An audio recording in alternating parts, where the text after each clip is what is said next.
Hello friends, आप सभी का स्वागत है हमारे चैनल मोटिवेशनल ट्यूबर में। दोस्तों, आज का वीडियो एक ऐसी लड़की की सक्सेस स्टोरी है जिसने आदिवासी समुदाय में जन्म लिया, अत्यंत गरीबी में बचपन गुजारा, घर में खाने के भी लाले थे। माता पिता गांव में मनरेगा के तहत मजदूरी करते हैं। इन सभी मुश्किलों के बावजूद आज उस लड़की ने ना सिर्फ अपनी मास्टर डिग्री अच्छे अंकों में पास की, बल्कि आज वो लड़की केरला से पहली आदिवासी आईएएस ऑफिसर बनी है। आइए जानते हैं श्री धन्य सुरेश की स्ट्रगल टू सक्सेस स्टोरी, उन्हीं की जुबानी। आगे बढ़ने से पहले अगर आप नए हैं तो प्लीज़ चैनल को सब्सक्राइब करें और बेल आइकन दबाएं ताकि मेरा हर वीडियो आपको डायरेक्ट मिले। मेरे राज्य में आदिवासी समाज से किसी ने सिविल सर्विसेज की परीक्षा पास नहीं की थी। मैं ये परीक्षा पास करने वाली पहली लड़की हूँ, जबकि यहाँ पर बहुत बड़ी जनजातीय आबादी है। यहाँ बहुत कम लोग हैं जो यूपीएससी के बारे में जानकारी रखते हैं, पर मुझे भरोसा है कि मेरी उपलब्धि से प्रेरित होकर अब यहाँ के युवा सिविल सर्विसेज की तैयारी करेंगे और सफल भी होंगे।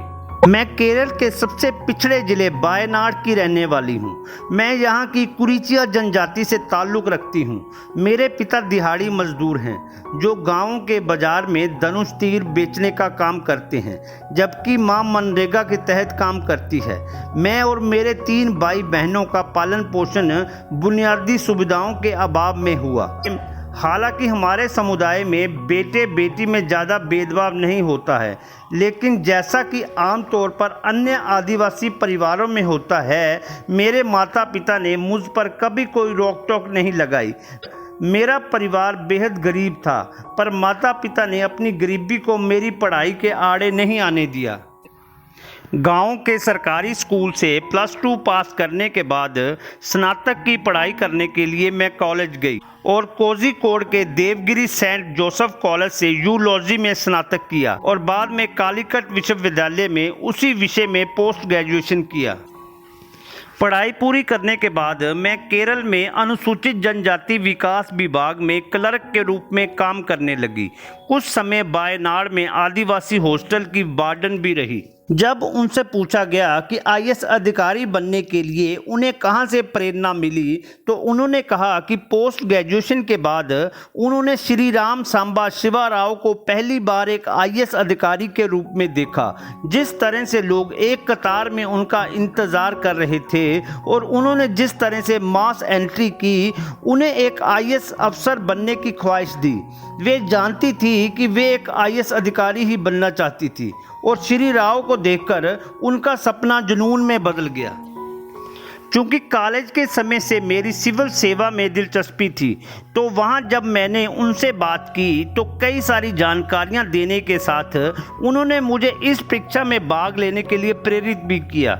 यूपीएससी के लिए पहले मैंने ट्राइबल वेलफेयर द्वारा चलाए जा रहे सिविल सेवा प्रशिक्षण केंद्र में कुछ दिन कोचिंग, उसके बाद तिरुवनंतपुरम चली गई और वहाँ तैयारी की। इसके लिए अनुसूचित जनजाति विभाग ने मुझे वित्तीय सहायता भी दी। मैंने मुख्य परीक्षा के लिए मलयालम को मुख्य विषय के तौर पर चुना। मुख्य परीक्षा के बाद जब मेरा नाम साक्षात्कार की सूची में आया तो मुझे पता चला कि इसके लिए दिल्ली जाना होगा। उस समय मेरे परिवार के पास इतने पैसे नहीं थे कि मैं केरल से दिल्ली तक की यात्रा का खर्च वहन कर सकूं।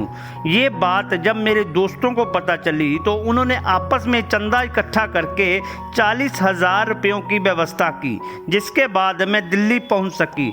मैंने तीसरे प्रयास में ये सफलता प्राप्त की। परीक्षा के अंतिम परिणाम आने से एक दिन पहले मैं अपने दोस्त के साथ तिरुवनंतपुरम में थी। जैसे जैसे परिणाम का समय करीब आ रहा था, मुझ पर तनाव का असर होने लगा था। परिणाम आने के बाद जब सोशल मीडिया में बधाइयों का सिलसिला शुरू हुआ, तो मुझे उस समय तक विश्वास ही नहीं हो रहा था कि मैंने ये परीक्षा पास कर ली है। केरल के मुख्यमंत्री पिनरई विजयन उन्हें बधाई देने वाले पहले कुछ लोगों में से एक थे। उन्होंने अपनी फेसबुक पोस्ट के माध्यम से श्री धन्य को बधाई दी। बाद में राहुल गांधी, कांग्रेस अध्यक्ष जो वायनाड से सांसद भी हैं, ने ट्विटर में उन्हें बधाई दी और अपने भविष्य के प्रयासों के लिए शुभकामनाएं दी। पूर्व मुख्यमंत्री ओमन चांडी ने भी उन्हें ट्विटर पर बधाई दी। मुझे उस समय तक विश्वास ही नहीं हो पा रहा था कि मैंने ये परीक्षा पास कर ली है।